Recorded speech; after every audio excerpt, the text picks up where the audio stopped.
IITian बाबा आध्यात्मिक विज्ञान व सांसारिक मोह के बीच में फंसा हुआ एक व्यक्ति जो कि आध्यात्म को समझने का प्रयास कर रहा है, लेकिन भारत की मीडिया ने उसको ढोल बनाकर रख दिया है। कौन है आईआईटीएन बाबा? साधु बनने का कारण क्या है? और मीडिया के बीच में इतने विवादित क्यों हो गए? क्या आईआईटीएन बाबा किसी मानसिक बीमारी से जूझ रहे हैं? और इस कहानी की सबसे बड़ी सीख आज के माता पिता को है, जो कि अपने बच्चों को सफलता के शिखर पर पहुंचाना चाहते हैं, लेकिन बच्चे से नहीं पूछते हैं कि वह क्या बनना चाहता है। उनके लिए यह वीडियो बहुत ही आवश्यक है और इसी बिंदुओं पे आज हम लोग चर्चा की जाएगी। सफलता जरूरी है, लेकिन आत्म शांति, आत्मरुचि भी जरूरी है। तो इन्हीं बिंदुओं पे आज हम लोग चर्चा करेंगे। तो आप सभी का मेरे YouTube चैनल मेरे विचार में हार्दिक स्वागत व अभिनंदन है। अगर आप मेरे YouTube चैनल में पहली बार आए हैं तो कृपया मेरे चैनल को लाइक सब्सक्राइब कर दीजिए, ताकि आपकी मित्रता और मेरी मित्रता बनी रहे। यह बहुत ही गंभीर विषय है। आईआईटी बाबा बस हम लोगों को यह समझाने का प्रयास कर रहे हैं कि अगर हम इसको समझ जाएंगे तो आने वाला जो भविष्य युवाओं का है, जिसमें युवा परेशान नहीं होंगे। अन्यथा जो परिस्थितियां बन रही हैं, न जाने कितने आईआईटी बाबा पैदा होंगे। आईआईटी बाबा की कहानी स्टार्ट होती है महाकुंभ के एक इंटरव्यू से, जिसमें कि वह फ्लुएंटली इंग्लिश बोल रहे हैं और आध्यात्म को विज्ञान के जरिए से देखने का प्रयास कर रहे हैं। आध्यात्मिकता में वह अपनी रुचि के बारे में बता रहे हैं। यह वीडियो देखते देखते ही वायरल हो गया। और सबसे बड़ी बात कि जब पत्रकार पूछता है कि आपकी क्वालिफिकेशन क्या है, तो तब वह बताते हैं कि वह आईआईटी मुंबई से एरोनॉटिकल इंजीनियरिंग किया हुआ है और इसमें मैंने मास्टर डिग्री भी की हुई है। तो सभी लोग चौंक जाते हैं।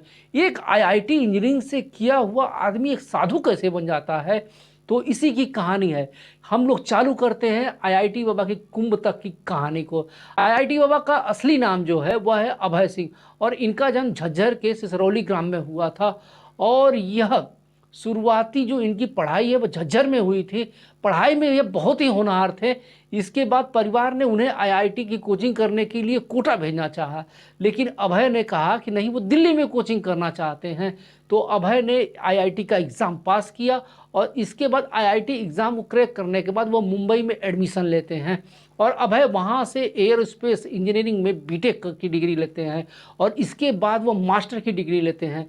इसके बाद अभय अपनी छोटी बहन के पास कनाडा चले जाते हैं और वो वहाँ पर पढ़ाई पूरी करने के बाद एक अच्छी नौकरी और एक अच्छे फ्यूचर के लिए वो कनाडा गए हैं। अब कनाडा में अभय ने कुछ समय के लिए एरोप्लेन बनाने वाली एक कंपनी में काम किया, जहाँ पर उन्होंने 3 लाख रुपया महीना की सैलरी पे काम किया। और इसके बाद 2020 में लॉकडाउन लग जाता है, जिसकी वजह से अभय कनाडा में फंस जाते हैं और यहीं से आ जाता है ट्विस्ट, आध्यात्म से जुड़ने का। अभय को तो आध्यात्म में पहले से इंटरेस्ट था। अब अकेले पड़ जाने के कारण उसको उन्होंने गंभीरता से लेना चालू कर दिया। जब लॉकडाउन होता है तो वो भारत लौट आते हैं और यहाँ पर अचानक फोटोग्राफी करने लगते हैं। अभय का घूमने का बहुत शौक था। वह केरल गए, उज्जैन कुंभ में गए, हरिद्वार गए। जैसा कि सभी परिवार में होता है, अगर बच्चा अच्छी पोस्ट पे चला जाता है और उसके बाद कोई दूसरा काम करता है जो कि एकदम एक्स्ट्रा ऑर्डिनरी हो, वो ऑड हो, तो माता पिता उसके बारे में नहीं बताते हैं। सेम ऐसा ही होता है अभय सिंह के साथ में। आईआईटी किया हुआ 3 लाख सैलरी पे काम करने वाला बंदा जब फोटोग्राफी से जुड़ जाता है तो परिवार वाले इसमें शर्मिंदगी महसूस करते हैं कि हमारा बच्चा अब आईआईटी करके फोटोग्राफी करेगा। और यही सबसे बड़ी बात है कि बच्चा कुछ और करना चाहता है और माता पिता कुछ और बना देते हैं उसको। अभय सिंह एक ही बहुत ही टैलेंटेड स्टूडेंट था, उसकी रुचि आर्ट्स में थी। जब वह 10वीं का एग्ज़ाम पास करते हैं तो वह अपनी रुचि आर्ट्स में दिखाते हैं, लेकिन माता पिता बोलते हैं आईआईटी कर लो, फिर जब आईएएस का एग्ज़ाम की तैयारी करना तब आर्ट्स को अपना लेना और आर्ट्स पे ध्यान देना। अभय हैं वो अभी बात को मान लेते हैं और सारी बातें करते हैं, लेकिन भगवान को कुछ और ही मंजूर था। आखिर इतना टैलेंटेड आईआईटी मुंबई का एग्ज़ाम क्रैक करने वाला आध्यात्मिकता से कैसे जुड़ जाता है, ये देखने वाली बात रहेगी। आईआईटी में जाने के बाद जो सवाल है वो बदल जाता है कि इतने तो पैसे हमने कमा लिए, लेकिन ये कौन सी चीज़ है जिससे कि खुशी नहीं मिल रही है। स्टार्टिंग में तो अभय स्टोरी टेलिंग डॉक्यूमेंट्री फोटोग्राफी को ज़्यादा, जिसमें वो ज़्यादा इंटरेस्टेड थे और मास्टर डिग्री भी इन्होंने इस सब्जेक्ट में किया था। उनका सब्जेक्ट था effect of children of the domestic violence, यानी घरेलू हिंसा से बच्चों पर होने वाला असर। और यही कारण है आज उनकी दशा का। इसके बारे में मैं आपको बताऊंगा यह एक ऐसी बीमारी है जो लगभग आने वाले समय में हर बच्चे को होगी। इसके बाद अभय सिंह काशी पहुंचते हैं और वहां पर फकड़ों की तरह घूमते रहते हैं। उनकी अध्यात्म में रुचि रहती है, जिसके कारण से वह गुरु सोमेश्वर पुरी के अखाड़े में जाते हैं। गुरु जी उनको कुंभ लेकर जाते हैं ताकि वह वहां जाएं और गुरु और महापुरुषों के दर्शन कर सकें। गुरु महंत सोमेश्वर पुरी के साथ में IIT बाबा महाकुंभ में गए। कुछ समय के बाद उन्होंने अपने गुरु महंत सोमेश्वर पुरी के खिलाफ सोशल मीडिया पर अभद्र टिप्पणी करते हैं और अभद्र भाषा का इस्तेमाल करते हैं। इसके बाद महाकुंभ में जूना अखाड़े में उन्हें प्रतिबंधित कर दिया जाता है। अखाड़े के प्रवक्ता का कहना है कि यह एक पढ़ा लिखा पागल है। अंतर्राष्ट्रीय प्रवक्ता श्री महंत नारायण गिरी जी कहते हैं कि अभय सिंह का कृत्य गुरु शिष्य परंपरा और संन्यास के खिलाफ है।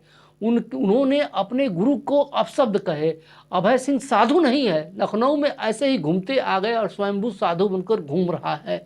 IIT बाबा पर अखाड़े की छावनी या आसपास जाने पर रोक लगा दी गई है। इसके बाद सोमेश्वर पुरी जी कहते हैं कि ऐसा लगता है कि साइंस और आध्यात्म को लेकर इनका जो इंटेलिजेंस लेवल है वो बहुत हाई हो गया है, उसे वह कंट्रोल नहीं कर पा रहे हैं। इससे उनका मानसिक संतुलन बिगड़ सकता है, ऐसा सोमेश्वर पुरी जी का कहना है।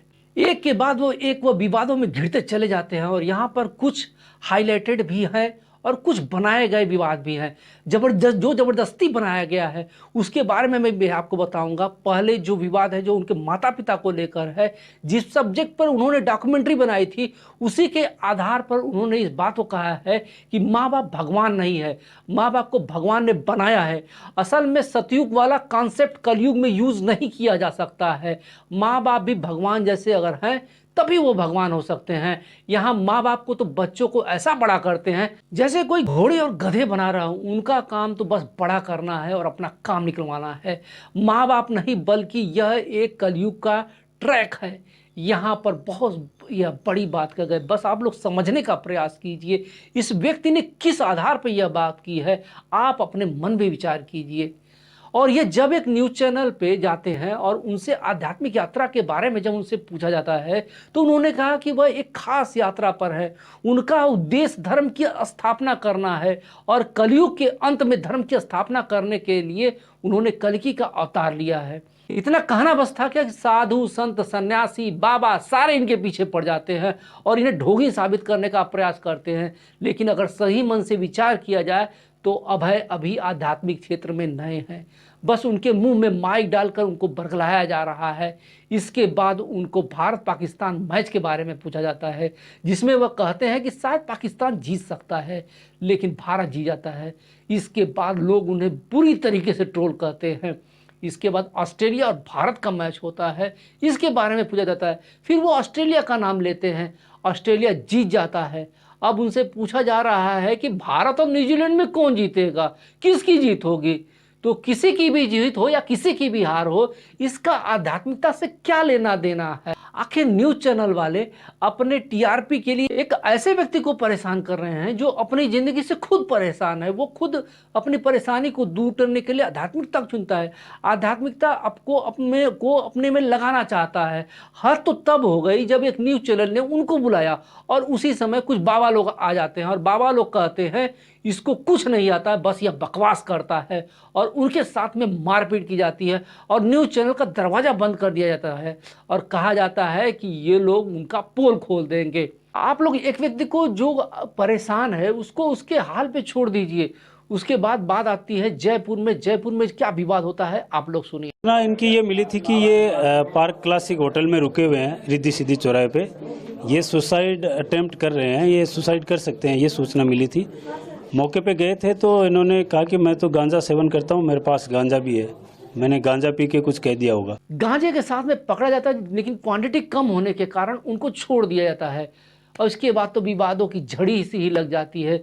व्यक्ति का महत्व क्या है, व्यक्ति कैसे ऐसे बना, इसका क्या कारण है, इसके बारे में कोई जानने का प्रयास नहीं कर रहा है। शायद मैं आपको बताने का प्रयास कर रहा हूं, प्लीज आप लोग समझने का प्रयास कीजिए।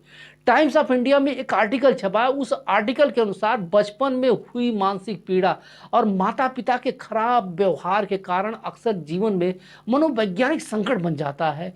IIT बाबा अभय सिंह ने अवसाद में व्यक्ति को जो जो चुनौतियों से जूझ रहा है वह आध्यात्मिकता को के लिए अपने करियर तक को छोड़ देता है। जब उनसे उनके बचपन के बारे में पूछा जाता है तो उन्होंने बताया कि घरेलू हिंसा के बारे में उन्होंने बताया, उन्होंने माता पिता के बीच लगातार होने वाली लड़ाई को बताया। वह बताया कि वो उसमें शामिल नहीं होता है, लेकिन उससे वह बचने के लिए स्कूल के बाद वह खुद को कमरे में बंद कर लेते थे और शांति से पढ़ाई करते थे। एक बार उन्होंने अपनी माताजी को तलाक तक के लिए बोला था। इसके बाद उन्होंने शादी के बारे में जब उनसे पूछा जाता है तो वह अपने माता पिता के वैवाहिक जीवन को याद करते हैं और शादी से इनकार कर देते हैं और अकेले रहना पसंद करते हैं। और इन्हीं सब कारणों के कारण वह आध्यात्मिकता में आते हैं और इन्हीं सब चीज़ों को हम लोग साइंटिफिक तरीके से समझने का प्रयास करते हैं, जिसको कि आर्टेमिस हॉस्पिटल के सलाहकार अंकुर गुप्ता जो कि एक मनोवैज्ञानिक है, वो बताते हैं कि जीवन के महत्वपूर्ण विकासात्मक चरणों के दौरान आघात मानसिक संचार को फिर से तार तार करने का कारण बनते हैं। विशेष रूप से जो भावनात्मक विनिमय है उसका निर्णय लेने में जिम्मेदार क्षेत्रों में, जिसमें कि एडमिडिला, फ्रीमेंट कार्टेज और हिप्पोकैम्पस शामिल है, वह रीवायरिंग और एक व्यक्ति को मानसिक व स्वस्थ चुनौतियों पीटीएसडी अवसाद व चिंता के विकारों के लिए प्रेरित करती है। बचपन के आघात को प्रभावों को कम करने के लिए या बढ़ाने के लिए पेरेंटिंग स्टाइल बहुत महत्वपूर्ण है। सहायक पेरेंटिंग बच्चों को आगे ले जाने की चुनौतियों को निपटने के लिए लचीलापन प्रदान करती है और इसके विपरीत अत्यधिक आलोचना, भावनात्मक अनुपलब्धता और अवास्तविक उपेक्षाएं हैं, उनको थोपना आघात को बढ़ाता है। अगर हम लोग पूरे कारण पर ध्यान देते हैं तो हम इस नतीजे पर पहुंचते हैं कि अगर माता पिता अपने सपनों को अपने बच्चों के ऊपर थोपने का प्रयास करेंगे तो आज आईआईटी बाबा निकले हैं, समाज से और न जाने कितने युवक इस तरह से निकलेंगे, क्योंकि आने वाले वक्त के लिए कंपनी लोगों को 70 घंटे, 80 घंटे, 90 घंटे काम करने के लिए कह रही है। मात्र पैसा कमाना ही जीवन का लक्ष्य नहीं है, आत्म शांति भी होनी चाहिए, आत्म विचार भी होना चाहिए, आत्म निरीक्षण भी होना चाहिए। इन सब चीज़ों पर भी ध्यान देने की आवश्यकता है। हम लोग एक मशीन बनते जा रहे हैं। ईश्वर ने हमें यहाँ क्यों भेजा है? हम अपना भरण पोषण करें, भरण पोषण के बाद जो समय बचे हम अपने ईश्वर में ध्यान लगाएं। यह आवश्यक है, न कि कमाना, खाना और बच्चे पैदा करना और मर जाना। धन्यवाद।